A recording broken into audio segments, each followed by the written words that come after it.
Hi! Hello! నమస్తే. Welcome to అలనాటి అమ్మ రుచులు. ఈరోజు రెసిపీ వచ్చేసి పెసర దోసెలనమాట. పెసర్లు నైట్ నానబెట్టేసుకొని పొద్దున్నే పెసర పప్పు కాదండి పెసర్లు. దీనికి కావాల్సిన ఐటెమ్స్ నానబెట్టుకున్నాం కదా! వాటిని మంచి శుభ్రంగా కడిగి పక్కన పెట్టుకొని పచ్చిమిర్చి, అల్లం, కరివేపాకు, ఒక 2 ఉల్లిగడ్డలు సన్నగా తరిగి ఇలా పెట్టేసుకోవాలి. ఇవన్నీ తరిగి పెట్టుకున్న తర్వాత తగినంత ఉప్పు, జీలకర్ర ఒక స్పూన్ కూడా రెడీ చేసుకోవాలి. ఇప్పుడు పప్పు చూసారా? ఈ పెసర పప్పు కాదండి పెసర్లే డైరెక్ట్. పొట్టు కూడా తీయొద్దండి. పొట్టు తీయొద్దు. పొట్టులో చాలా పోషక విలువలు ఉంటాయన్నమాట. ఈలోపు ప్లీజ్ లైక్ చేయండి, షేర్ చేయండి, సబ్స్క్రైబ్ చేయడం మాత్రం మర్చిపోకండి. ఇప్పుడు ఈ పప్పుని మిక్సీ జార్లో వేసేసుకొని మంచిగా దోస పిండిలాగా పట్టుకోవాలి. మరీ లూజ్గా చేయొద్దండి, మీడియంగా.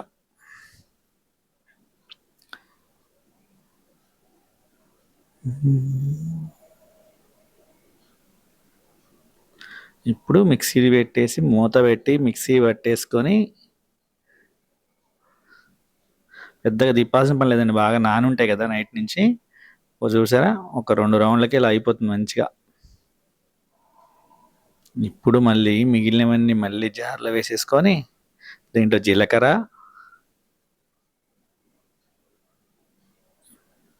పచ్చిమిర్చి, అల్లం ముక్కలు,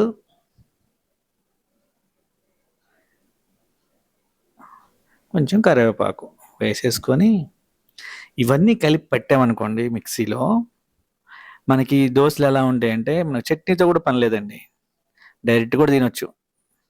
కొంచెం ఉప్పు కూడా వేసేసాం అనమాట.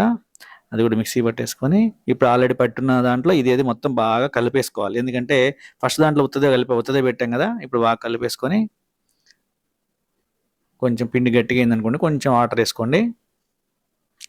ఇప్పుడు పెనం పెట్టేసుకొని స్టవ్ ఆన్ చేసుకొని నాన్ స్టిక్ పెనం పెట్టాం మేమైతే. ఇనుప పెనాలు కూడా వస్తాయండి బాగానే.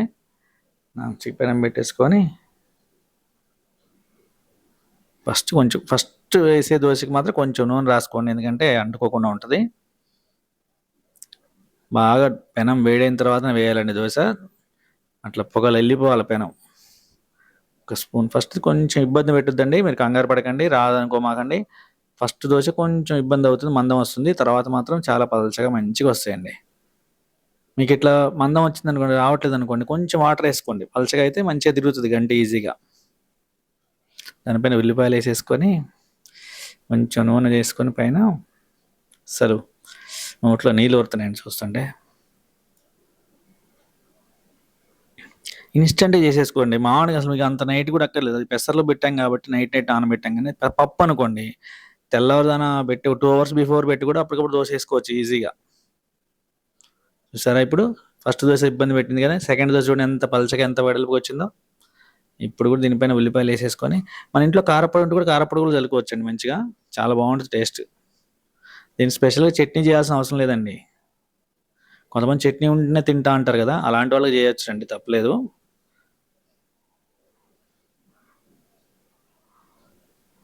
చట్నీ లేకుండా తినేవాళ్ళు తినొచ్చు హ్యాపీగా. నూనె కూడా చాలా తక్కువ పడుతుందండి. టేస్ట్ మాత్రం ఎక్సలెంట్ ఉంటుంది. మీరు కూడా ట్రై చేసుకోండి. చాలా సింపుల్ అనమాట. ఇప్పుడు మనం ఉల్లిపాయలు వేస్తే ఏంటంటే 2 వైపులా కాల్చడం కుదరదు. వన్ సైడే కొంచెం మంచిగా ఎక్కువసేపు కాల్చుకోవాలి. చూసారా ఎంత ఈజీగా తిరుగుతుందో? పైన హీట్ అయిపోయింది. పిండి కూడా కొంచెం లూజ్ చేసాం కదా, చాలా ఈజీగా వస్తుంది. చూసారా? పెసరట్టు ఉప్మా ఉంటే అసలు ఉప్మా పెసరట్టు కూడా చాలా టేస్ట్ ఉంటుందండి. ఉప్మా కూడా చేసుకొని దాని మీద ఉప్మా వేసి పెసరట్టు మీద బా టేస్టే వేరండి. చాలా చాలా బాగుంటుంది. ఇది అప్పటికప్పుడు మనం సాయంత్రం స్నాక్ లాగా కూడా చేసేసుకోవచ్చు అండి మంచిగా. ఎందుకంటే అన్ని కరివేపాకు, జీలకర్ర, మంచిగా అల్లం అంతా వేసాం కదా, ఈవినింగ్ కూడా మంచిగా స్నాక్ లాగా కూడా చేసుకోవచ్చు. చాలా బాగుంటుంది. ఇక ఎన్ని వేసినా టక్క వచ్చేస్తాయండి దోశలు, ఇబ్బంది ఏం లేదు. ఫస్ట్దే కొంచెం ఇబ్బంది పెడుతుంది. అంటే ఇబ్బంది అంటే కొంచెం స్టార్టింగ్ కదా, పెనం అంటుకుంటూ ఉంటుంది. ఇక నెక్స్ట్ అంతా ఫ్రీగానే ఉంటుంది. దోశలు మంచి వెడల్పు బాగా వస్తాయి అన్నమాట.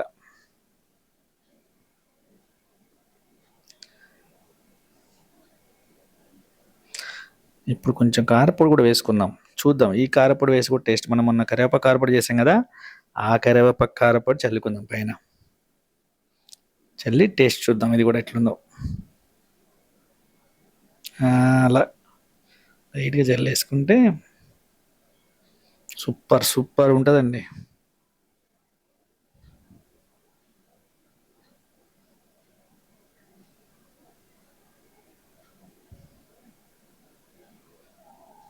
పెసర దోస. ఆనియన్ పెసర దోస. అది మసాలా దోస కూడా అనొచ్చండి. ఎందుకంటే ఆల్రెడీ మనం అల్లం అన్నీ ఏసాం కదా! జీలకర్ర కూడా. చూసారా ఎంత మంచిగా వస్తున్నాయో? ఇప్పుడు టేస్ట్ చూద్దాం. విత్ చట్నీ. చట్నీ కూడా చేసాం మేము. ఎలా ఉంది?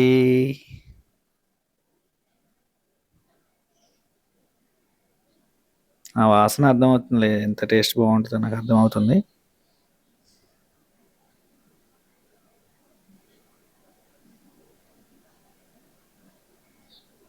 హ్మ్. బావుందా? ఓకే అండి. ఇదండి ఈరోజు పెసర దోస. చూస్తూనే ఉండండి అలనాటి అమర్సులు. ప్లీజ్ లైక్ చేయండి, షేర్ చేయండి, సబ్స్క్రైబ్ చేయడం మాత్రం మర్చిపోకండి. టేస్ట్ ఎలా ఉందో మాత్రం కామెంట్ రూపంలో తెలియజేయండి. మీరు కూడా ట్రై చేసి ఎలా వచ్చిందో చెప్పండి. అలానే మీకు తెలిసిన వంటలుంటే ఏమన్నా మాత్రం కామెంట్‌లో పెట్టండి. మీ పేరు, ఊరు చదువుతాం మేము కూడా.